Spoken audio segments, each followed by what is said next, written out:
하나님께 택함받는 것은 얼마나 위대한 일인가 하는 것을 먼저 생각합니다. 하나님은 전능자이십니다. 세상에도 힘 있는 사람에게 붙잡혀 쓰이는 것은 굉장히 영광스럽게 여기죠. 근데 세상에 아무리 힘이 세고 아무리 좋은 일이 다가도 하나님만큼 좋은 일을 할 수 있는 기관은 없죠. 또 이 세상에 아무리 선해도 하나님만큼 선한 일은 없습니다. 전능자신 하나님 손에 붙잡혀 쓰인다는 거, 그보다 더 존귀함은 이 땅에 없을 줄로 믿습니다. 사람들은 모두가 자기의 귀한 것들을 마음에 품고 살죠. 제일 많이 사람들이 사모하는 것이 재물에 속한 것들이죠. 재물이 힘이기 때문이에요. 재물을 많이 가지면 좀 많은 걸 누릴 수가 있고, 내 원하는 걸 소유할 수도 있고, 남보다 좀 폼나게, 더 멋지게, 더 좋은 것을 누릴 수도 있기 때문에 이 재물에 대한 관심은 사람에게 높습니다. 그 재물이 있으면 힘이 되니까 그렇습니다. 아마 아닌 척해도 전부 다 돈을 싫어하는 사람은 없을 거예요. 왜냐하면 그게 있으면 힘이 되니까. 그런데 이 재물을 마음껏 누려봤던 한 분의 고백을 우리는 성경에서 만나죠. 종종 이 말씀 아니면 자꾸 그 마음이 이윤적으로 우리가 살아가죠. 신앙 안에서는 아니야 하지만 마음은 자꾸 재물로 가는데요. 이 성경에 있는 모든 우상은 물질과 연결이 되어 있어요. 그 솔로몬 이런 고백합니다. 나는 내 마음에 이르기를, 자 내가 시험 삼아 너를 즐겁게 하리니 너는 낙을 누리라 하였으나 보라 이것도 헛되도다. 내가 웃음을 관하여 말하여 이르기를 그것은 미친 것이라 하였고 실학에 대하여 이르기를 이것이 무슨 소용이 있는가 하였노라. 다시 쉽게 우리 언어로 풀면요, 나는 마음껏 즐기며 행복을 누리겠다고 생각했으나 이건 역시 헛된 것이며, 웃고 사는 것도 어리석은 짓이며 즐거움을 누리는 것도 아무 유익이 없었다. 그래서 나는 많이 생각 끝에 계속 지혜로운 길을 추구하면서 술로 내 인생을 즐기려고 했으며 이것이 세상 사람들에게는 짧은 인생을 사는 최선의 방법이라고 생각했다. 어찌 솔로몬이 오늘날 우리 이웃집 아저씨 얘기를 하고 있는지 모르겠어요. 딱 떨어지는 말씀을 고백합니다. 그래서 술로 내 육신을 즐겁게 해볼까? 내가 어떻게 하면 좀 재미난 인생을 살까? 그러다 4절에 가서는 나의 사업을 크게 하여노라. 내가 나를 위하여 집들을 짓고 포도원을 일구며 여러 동산과 과원을 만들고 그 가운데 각종 과목을 심었다. 많은 사업을 일으켜서 그 사업을 흥화하는 것을 보면서 즐거움을 찾고자 원했다는 거예요.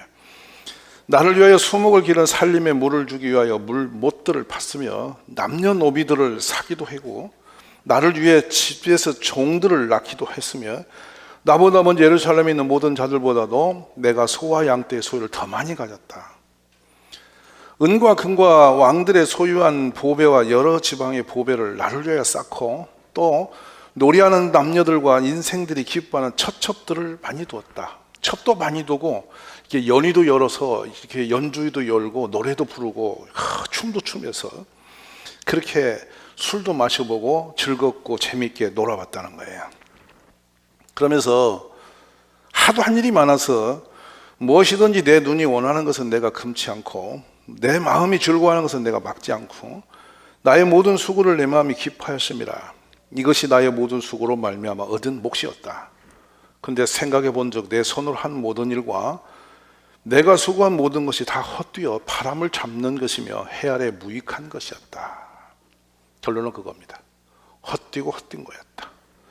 지금 솔로몬 왕이 여기 고백했던 한 게 쭉쭉 내용을 보면 좀 술 좀 먹고 질퍽하니 놀아보고 즐겁고 가서 스포츠 해보고 또 막 연휴를 열고 연주를 하고 사람들 앞에 인기를 끌어보고 춤도 추어보고 여기서 해서는 안 될 게 있지만은요, 첩을 많이 두어보고 막 그래서 막 멋지게 행복하게 쾌락을 누려보고 이런 것들을 다 해봤는데 이게 다 헛되다 그랬어요. 아내분 여러분 마음에서는 그래도 그리워할지는 모르겠어요. 그러나 이건 완전히 증거입니다. 지금 사울 임금은 이스라엘의 초대 임금으로서 최고의 절정의 인기를 얻었던 임금이에요. 그런데 보이지 않는 불순종, 보이지 않는 하나님의 관계가 어그러지기 시작했습니다. 자신의 의가 있었고 백성의 마음을 사고자 하는 마음이 은근히 깊이 들어있어서 하나님을 절대적으로 신뢰하는 믿음이 흔들려 있었습니다. 보이지 않는 거였지만 그는 결정적일 때 그 내면이 드러나기 시작합니다. 제사상에 제사를 올라가는 것, 또 하나님의 말씀을 불순종하는 것이 평소는 전혀 보이지 않는 그냥 의젓한 선지자 역할을 했던 사람이죠. 그래서 이 사울 임금도 선지자였습니다. 잘 포장된 사람이었습니다. 그런데 결정적이 들어가니까 부득이하여 자기 내면이 드러나기 시작했어요. 진짜와 가짜는 겉으로 보이는 게 아니고 내면에서 볼 수 있습니다. 그래서 우리 하나님은 사람을 겉을 보지 않고 중심을 보신다는 겁니다. 겉으로 믿음이 있는 척하고 뭔가 충성된 것 같고 내가 예수님 아니면 만드는 것 같은 그런 포장은 가능합니다. 그렇지만 내면은 속일 수가 없어요. 이게 사울 왕이 깨닫지 못했던 함정이었습니다. 오늘 여러분의 내면에 예수님 한 분으로 족함이 있기를 기도합니다. 그냥 슬쩍하니 포장된 모습으로 여러분이 갖고 있는 그걸 의식이라고 표현합니다. 의식이라는 것은 겉과 속이 다름, 말과 행동이 다름, 그 사람 앞에서는 포장을 하는데 자기 자신은 또 다른 게 있는 거, 이런 겁니다. 우리 주님은 그것을 속일 수 없는 분이세요. 그러므로 오직 하나님 보시기에 합당한 사람이 되어졌으면 좋겠습니다. 지극히 이 사울 임금을 보면 인본적인 사람이죠. 백성들의 마음을 헤아릴 줄 알았고요, 인기를 어떻게 하면 얻는도 알고, 또 자신이 사람들 앞에 어떻게 하면 박수 받는 법도 알았던 사람이에요. 그리고 그것을 목말라 했습니다. 하나님 앞에 척할 줄도 알았죠. 제사 지내는 법이라든지 왕 노릇하는 것과 하나님의 사람의 선지자 노릇도 그럴듯하게 해냈던 사람이었습니다. 그러나 결정적인 상황에 가니까 딱 그게 드러났습니다. 믿음은 여러분 평소에 모릅니다. 타작마당에서 알곡과 가라지가 갈라져요. 열매가 나오면 벼는 노란 열매가 나와서 쑥 숙이요. 근데 피는 작은 알로 주르륵 열려서 그냥 빳빳이 서 있어요. 다른 것입니다. 가라지와 알곡은 다른 거예요. 근데 너무 유사하기 때문에 본인도 속는 거죠.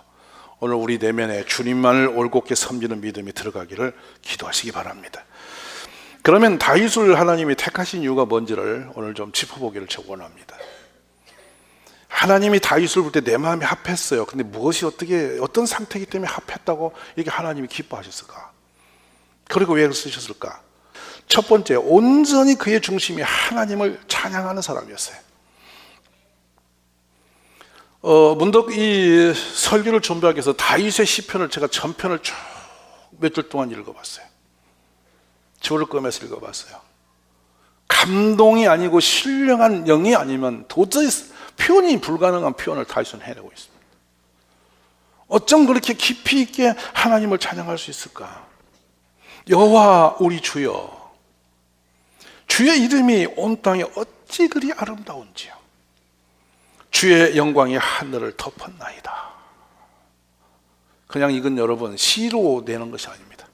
영혼에서 울림이 아니고 안 나오는 고백이죠. 여호와여, 위대하심과 권능과 영광과 승리와 위엄이 다 주께 속하였사오니 천지에 있는 것이 다 주의 것이로소이다. 여호와여, 주권도 주에 속하였사오니 주는 높으사 만물의 머리이심이다. 부와 귀가 주께로 말미암고 또 주의 만물의 주제가 되사 주의 권세와 능력이 있사오니 모든 사람을 크게 하심과 강하게 하심이 주의 손에 있나이다. 하나님을 절대적으로 인정해드리고 하나님 그 신령한 권능을 그대로 느끼면서 고백하는 장면이에요.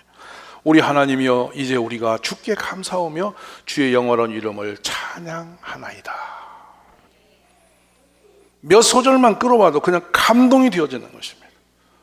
그러면서 이 다윗은 자신의 힘과 능력과 재주를 의지하고 끄덕거리진 적이 없습니다. 오직 하나님을 의지합니다. 사람이 무엇이간데 주께서 그를 생각하시며 인자가 무엇이기에 주께서 그를 돌보시나이까. 여호와여, 주의 이름을 아는 자는 주를 의지하오리니 이는 주를 찾는 자를 버리지 아니하심이니이다. 여호와는 나의 빛이요 나의 구원이시니 내가 누구를 두려워하리요. 여호와는 내 생명의 능력이시니 내가 누구를 무서워하리요. 내 부모는 나를 버렸으나 여호와는 나를 영접하시리이다. 여호와여, 주의 도를 내게 가르치시고 내 원수를 생각하셔서 평탄한 길로 나를 인도하옵소서.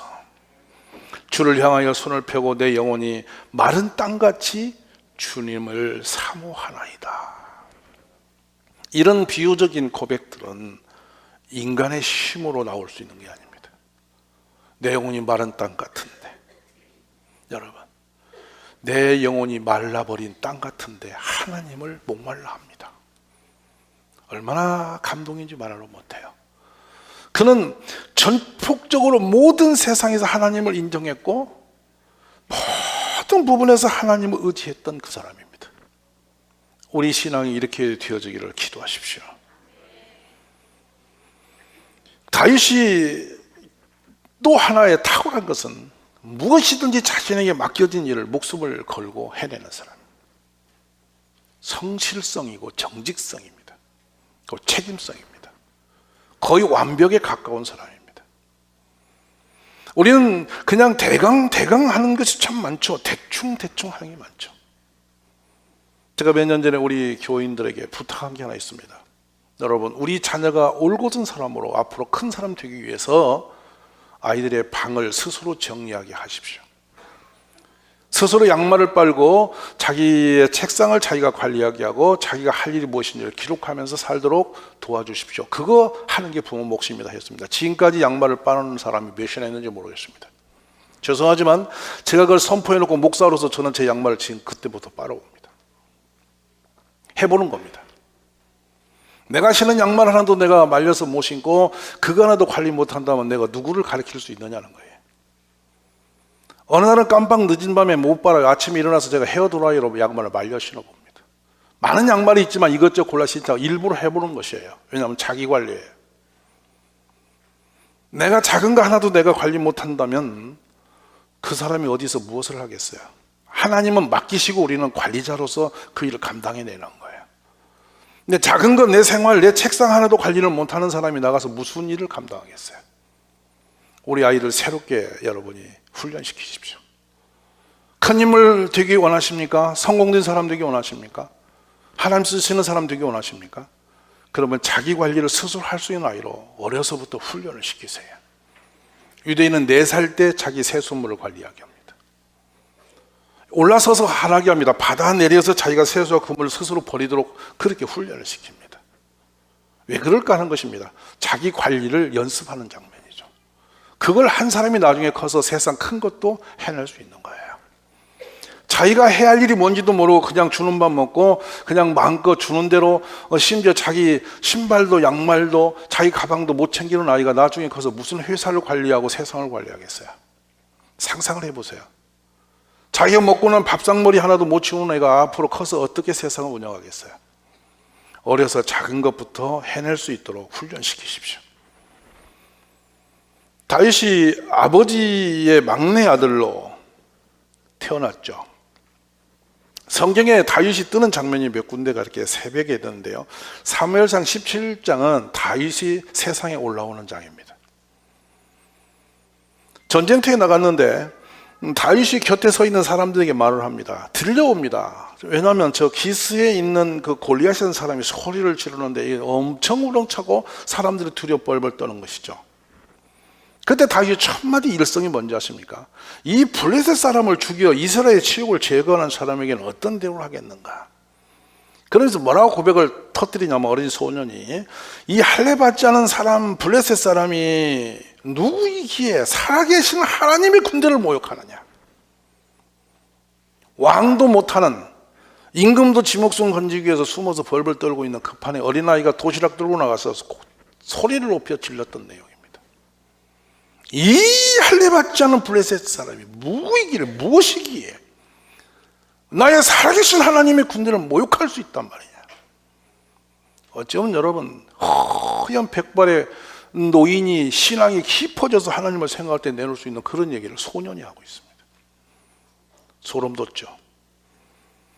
36절에 주의 종이 사자와 곰도 쳤은즉 살아계신 하나님의 군대를 모욕한 이 할례받지 않은 블레셋 사람이겠습니까?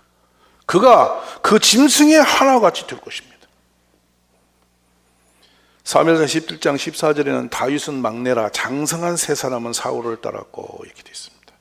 형들의 덩치가 커진 청년된 세 형은 사울 왕을 따라 전쟁터에 나갔고 다윗은 막내라 이렇게 되어 있습니다. 15절에 뭐라 하냐? 다윗은 사울에게로 왕래하며 베들레헴에서 그의 아버지 양을 칠 때에 그 블레 사람이 40일을 조석으로 나와서 몸을 나타내었더라 그랬어요.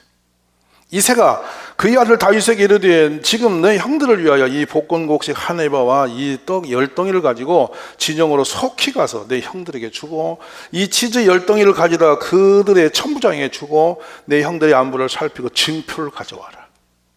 이 장면은 굉장히 우리에게 시사성이 큰 장면이에요. 증표. 아버지가 아들을 확 믿지를 못합니다. 그러니까 네가 갖다 주고 와서 갔다 와서 이걸 안 믿을 테니까 증표를 갖고 와야 돼. 이렇게 한 거예요. 그러니까 아까 아비는 자식을 버릴지라도 여호와는 나를 버리지 않나이다. 이 시편의 고백이 남다른 고백이 아니에요. 다윗은 알고 있는 고백이에요. 근데 놀랍습니다. 그때에 사울과 그들의 이스라엘 모든 사람들은 여러분 머릿속에 엘라 골짜기를 늘 보시면서 한번 찾아보십시오. 엘라 골짜기. 이게 다윗이라고 한 사람이 하나님 나라의 위대한 인물로 떠오르는 골짜기입니다. 전투 현장. 엘라 골짜기에서 블레 사람들과 싸우는 중이었다. 다윗이 아침에 일찍 일어나서 양을 양치는 자에게 맡기고, 이 장면이 우리를 가슴 떨게 하는 자, 양을 양치는 자들에게 맡기고, 아버지 양인데 자기가 그냥 가면 되는데 그걸 양치는 자에게 다시 아버지 양을 다시 부탁을 하고 떠나는 겁니다. 이새가 명령한 대로 가지고 가서 진영에 이른즉 마침 군대가 전장에 나와 싸우려고 고함치며 이스라엘 블레 사람이 진열을 벌이고 양군이 서로 대차였더라. 그때 싸움을 도두는 싸움꾼 가드 사람 골리앗이 뛰어나왔다. 이 골리앗 앞에 다윗이 이 할례받지 않은 이방인이 어떻게 살아계신 하나님의 군대를 멸시할 수 있느냐, 이 하나님의 이름을 가슴에 품고 분노하여 뛰어나가는 장면이 여기 나오죠. 여러분, 우리 품에서 이런 일꾼이 나오기를 저는 기도합니다. 우리 아이들이 여호와의 이름 때문에 진정한 의분을 할 수 있는 아이들, 교회가 힘을 잃어버리고 부흥하지 못하고 성도들이 부실하게 사는 것 때문에 가슴이 아프고 어떻게 살아계신 하나님의 사람들이 그렇게 살 수 있느냐, 이런 애통함이 가슴에서 일어날 수 있는 사람이 살아있는 사람이죠. 다윗의 곁에 있는 사람이 말합니다. 이 블레 사람을 죽여 이스라엘 치욕을 지게 하는 사람에게는 어떤 대우를 하겠느냐. 이 다윗의 사울하고 그렇게 해서 붙잡혀 이제 사울과 맞닥뜨립니다. 다윗 사울에게 말하죠. 사람이 낙담하지 말 것이라. 어린이가 왕에게 지금 권면합니다. 주의 종이 가서 저 블레 사람과 싸울 것입니다. 사울이 말합니다. 다윗아, 네가 가서 저 블레 사람과 싸울 수 없다. 너는 어린 나이고 저는 어려서부터 싸움꾼이었다. 그러자 다윗이 이 왕이 자기를 인정하지 않는 앞에서 한 사건을 끄집어내요. 왕이요, 제가 어려서 아버지 양을 쳤는데 사자나 곰이 와서 양 새끼를 물어가면 내가 달려가서 쫓아가서 사자나 곰을 치고 양을 빼앗아 왔습니다. 그런데 하나님께서 그 힘을 주셨습니다. 하나님이 저 블레셋 사람이야, 하나님을 대적하고 있는 저 블레셋 인간이야, 짐승처럼 내가 단숨에 쳐내지 못할 게 뭐 있습니까? 내가 가겠습니다. 국가대표로 아무도 나서는 자가 없습니다. 사자나 곰이 양을 치고 나갈 때, 물고 갈 때 굶주린 사자가 먹을 걸 찾는 것입니다. 가장 포악스러워진 그때 어린 다윗이 그 포악스러운 사자에게 덤벼들어서 그를 쳐 죽이고 그 양새끼를 뺀 것은 자기 힘으로 불가능한 일이었죠. 근데 다윗이 덤벼들 때 왜 두렵지 않았겠습니까? 왜 무섭지 않았겠습니까? 그 날쌘 맹수가 어린 양을 물고 갈 때는 그 얼마나 여러 번 그 포악스러운 모습이겠습니까? 근데 두려움 없이 다윗이 그 짐승에 덤벼들어서 그 짐승을 쳐 죽이고 그 새끼를 빼앗는 것은 어린 양을 지키겠다는 그 일념이 너무 강했기 때문에 목숨도 초월해버린 것이고, 또 두려웠기 때문에 하나님을 의지해서 했다는 사실 아닙니까? 내 주님이 그때도 나를 지켜주셨습니다. 하물며 저런 인간이야, 이렇게 하면서 다윗이 일어나고 있는 거예요. 여러분 가슴에서는 무엇을 위해 살고자 하는 원함이 있습니까? 무엇을 위하여 그런 여러분은 그런 것을 느끼십니까? 종종 그러죠. 우리는 사사로운 아주 하찮은 건, 나중에 부끄럽고 유치한 거 그거 가지고 혈기 부룩부룩 내면서 와 하고 힘을 내죠.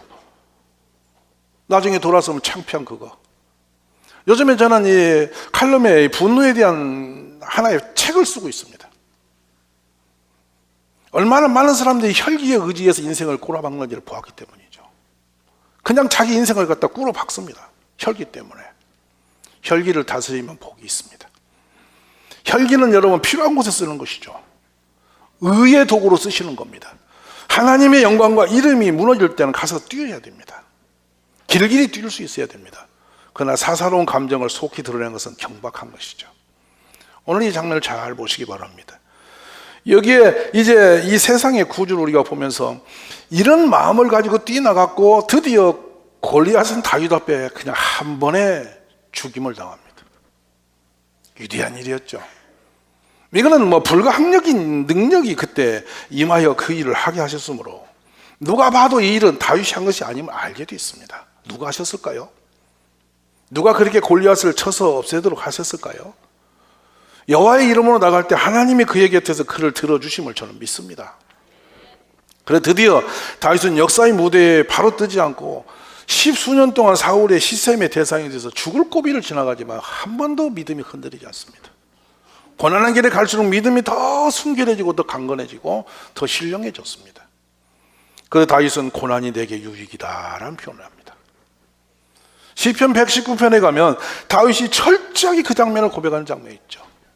여호와의 말씀은 내 발의 빛이요 내 발의 등이요 내 길의 빛이다. 얼마나 신령한지 내가 고난을 당하지 않을 때는 몰랐다는 거예요. 고난 속에서 하나님을 영광을 보고 말씀을 의지하는 법을 배웠다는 거예요. 하나님은 그를 더 큰 사람 되도록 하시기 위해서 그 연단을 통하여 작품을 만드셨음을 저는 믿습니다. 그러면 여러분 결론적으로 보십시다. 우주 만물 창세기에 우주 만물 다 만드신 하나님께서 남자와 여자로 창조하신 다음에 하신 일이 생육하고 번성 충만 정복하라 그리고 다스리라 하면서 유임을 하십니다. 사람에게. 이게 유임의 시작입니다. 다리오가 나라를 점령하고 나서 고관 120명을 세우고 전국을 통치하게 할 때 사람을 택할 때 다니엘을 택해서 맡깁니다. 종리에게 자기의 직무를 보고하기 위하여 왕에게 손해가 없게 하려고 그에게 모든 걸 맡겼다 그랬습니다. 앞으로 더 큰 역사를 볼까요? 보디발의 집에 종으로 팔려간 요셉이 바로 맡았습니다. 보디발의 집의 모든 재산권을 운영권을 맡았습니다. 그가 소유를 주관할 때부터 여호와께서 요셉을 위하여 애굽 사람 집에 복을 내리심으로 여호와의 복이 그의 집과 밭에 있는 모든 소유에 임하였더라 그랬습니다. 근데 훌쩍 넘어서 이제 감옥에 들어갔다 나온 요셉이 왕에게 택함을 받죠. 당대는 이 지구촌에 가장 문화적으로 과학적으로 가장 우선적인 나라 하면 애굽입니다. 최고의 기하학이 나왔던 곳이죠. 최고의 토목, 건설이 나왔던 곳입니다. 그리고 가장 풍요롭고 강한 군대가 있던 나라이죠.